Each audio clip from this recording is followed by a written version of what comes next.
Gentleman from California, Mr. Cardenas. I yield to the gentleman. Thank you very much, distinguished member from Colorado. I'd like to explain a little bit about why I believe we have the greatest country on the planet. It's because people like my parents, with only a first and second grade education, without much opportunity in the country that they were born and raised in, started a new life here in the United States of America, which gave me and my brothers and sisters, all 11 of us, more opportunities here in America than we could have had in my parents' home country. Every day I'm on these sacred chambers serving the American people. I count my blessings.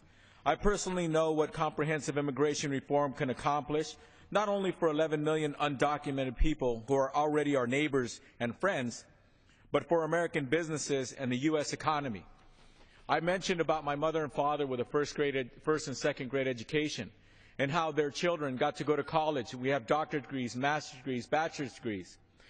Every single one of our households pays more in taxes today than my parents ever made in gross income in any given year.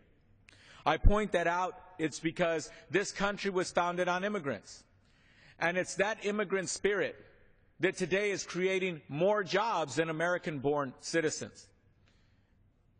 This is a country where people are given hope. This is a country where people come from other parts of the world and they kiss the ground that they've arrived on. And they love our country. They love this country. They love what they've made now their country. And they are contributors to what's great about this country, the greatest economy in the world. House Republicans have a choice to make on immigration reform. Are they going to do what's right for Americans, or will they let anti-immigrant members of this Congress, who absurdly call good students right here in America dreamers? They call them drug mules. Will they let these people be the messengers of their party about immigration reform? That is why the Chamber of Commerce and more than 630 business organizations are urging us, Congress, to modernize our broken immigration system. We must create a less cumbersome path to legal immigration. Improving our outdated system will encourage long-term success. Comprehensive immigration reform will attract young foreign workers who will help reduce the deficit by as much as $1.2 trillion over the next 20 years. That improves America. They will help the economy grow by nearly 5% over the next 20 years. They will jumpstart housing recovery, adding $68 billion every year to our American construction economy. American wages will increase, and legal immigrants will add more than $100 billion in tax revenue to benefit all Americans. Moreover, attracting the best and brightest talent abroad will cement America's competitiveness in the global economy for generations to come. We need to fix this broken immigration system. We need to stop sending these bright PhDs who come to love America, who get the degrees, and then we just send them home.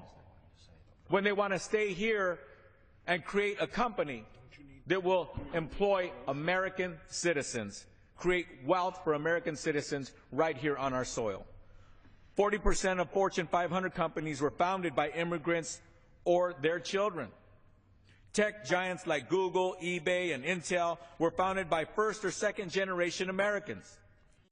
Pioneering companies employ millions of Americans alongside American-born citizens. Immigrants have spurred significant innovations and conducted critical research, pushing the United States forward. I urge Congress to tackle the bureaucratic immigration backlog, reunite families, and supercharge the economy for all Americans. Comprehensive immigration reform must happen, and it must be done well, creating a modern system that is fair and efficient for everyone. A comprehensive immigration reform bill that will require people who came here undocumented, yes, to pay fines, yes, to learn English, and will secure our borders even more than they're secured today. That's the kind of comprehensive immigration bill that I think every American wants to see happen. Unfortunately, the leadership of this House of Congress is unwilling to put that bill on the floor. That's why I'm here today, to urge common sense action on the floor of the United States Congress so we can do what's best for the economy of the United States of America, and that is to pass comprehensive immigration reform. Thank you very much.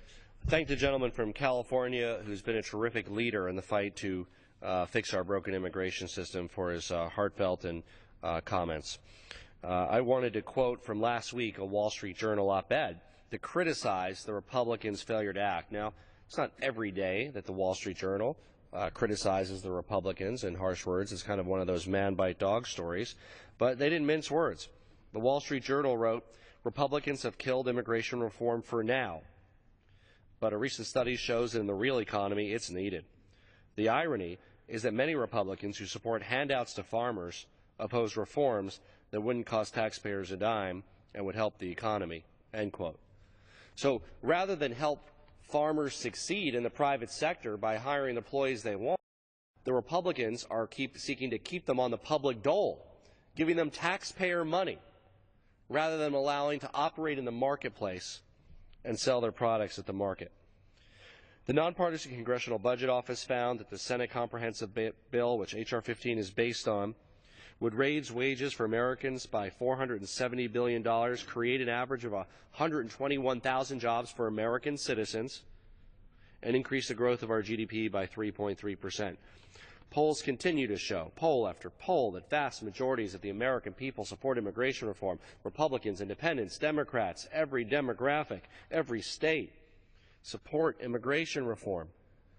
Congress's failure to act is becoming inexcusable. Look, if the Republican majority puts together a bill based on the principles they laid out, let's have a floor discussion and let's get something done. If they fail to fill the promising words of those principles with an actual bill, then we will take the only bipartisan bill we have, H.R. 15, and file to discharge it. What does that mean? That's the only way that the membership of the House of Representatives can bring a bill to the floor without the Speaker's blessing. We would love to work through the Speaker. We challenge the Speaker to lead. We applaud, and our New Dem coalition put out a statement applauding the immigration principles, saying we can find common ground and pass a bill. But there needs to be a bill, Mr. Speaker. There needs to be a bill. And if there's not, let's move forward with the one we have, which would pass tomorrow on the floor of the House. I am honored to yield to a leader in the fight to reform immigration, a co-chair of the New Democratic Coalition Immigration Task Force, my colleague from Florida, Mr. Garcia. I thank the gentleman from Colorado. There should be no question by now. Immigration reform is good for America. Americans want immigration reform. Nearly 80% of Americans agree, and up to 70% of Republicans support reform with a pathway to citizenship. The issue is not simply about justice and fairness. It's about ensuring America's economic prosperity. In Florida alone, legalizing all the currently undocumented immigrants would generate $1.3 billion of new tax revenue and create 97,000 new jobs.